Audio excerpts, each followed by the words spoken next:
Welcome to FrostCarbon's YouTube channel. Today we are talking about a peer-reviewed study that should matter to anyone watching AI, data centers, power demand, and carbon emissions. By 2030, U.S. data centers could need more than 4 times the power capacity they have today. 40 gigawatts of power capacity today and 169 gigawatts by 2030. That electricity has to come from somewhere, and for the near future, a lot of it is likely to come from natural gas. Independent analysis from the Electric Power Research Institute forecasts that data centers could consume between 9 and 17% of all U.S. electricity by 2030, up from just 4 to 5% today. They could go sharply higher. The study estimates that data center-related carbon dioxide emissions will rise from 90 million metric tons per year in 2025 to 404 million metric tons per year by 2030. That is a 4.5 times increase in 5 years. The study is called The Role of Carbon Capture and Storage in Decarbonizing U.S. Data Centers. It was published in ACS Energy Fuels. Most coverage got the headline right, but missed the more important point. The authors analyzed U.S. data centers' projected power capacity growth, fossil generation, and underground carbon storage capacity. Their conclusion is simple. If the AI build-out is powered by fossil fuels and we capture nothing, data center emissions could become one of the biggest new carbon problems in the U.S. economy. But the study is not just a warning, it is a planning document. The demand is becoming clear. The emissions can be estimated, the storage resource can be mapped, and the window to act is short.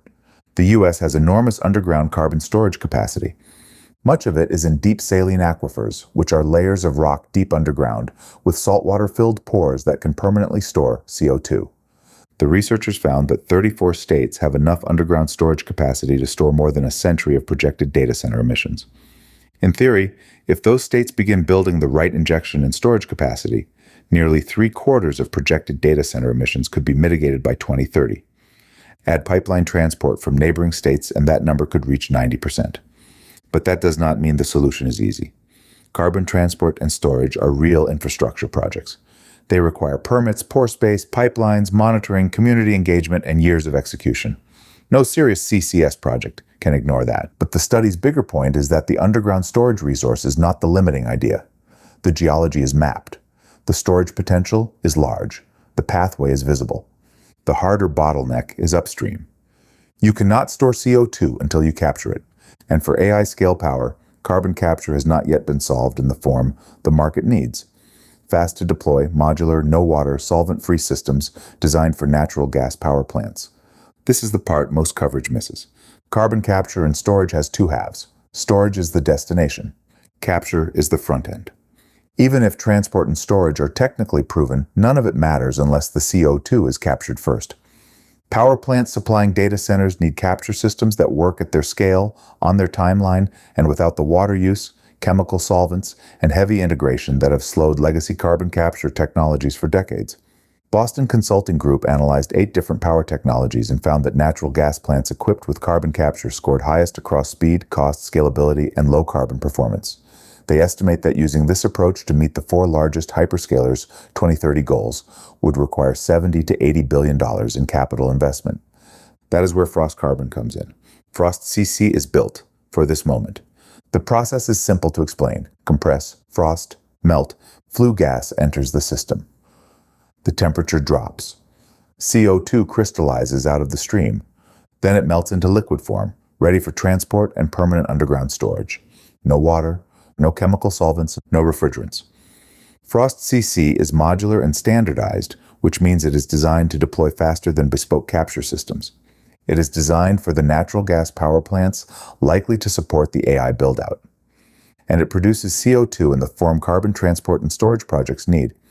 The American Chemical Society study shows that the storage pathway may be available.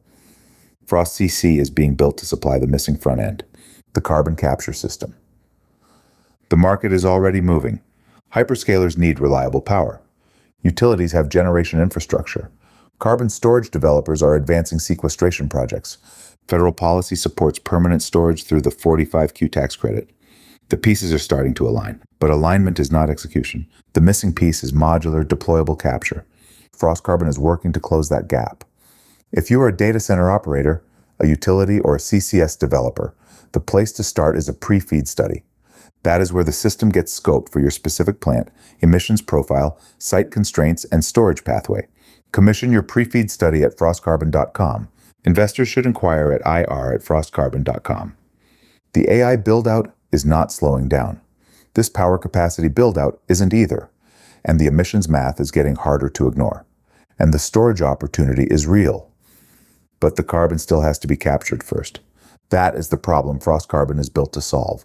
Subscribe to follow FrostCarbon's commercial demo, AI-accelerated design work, and the lessons from scale-up. That is what this channel is for.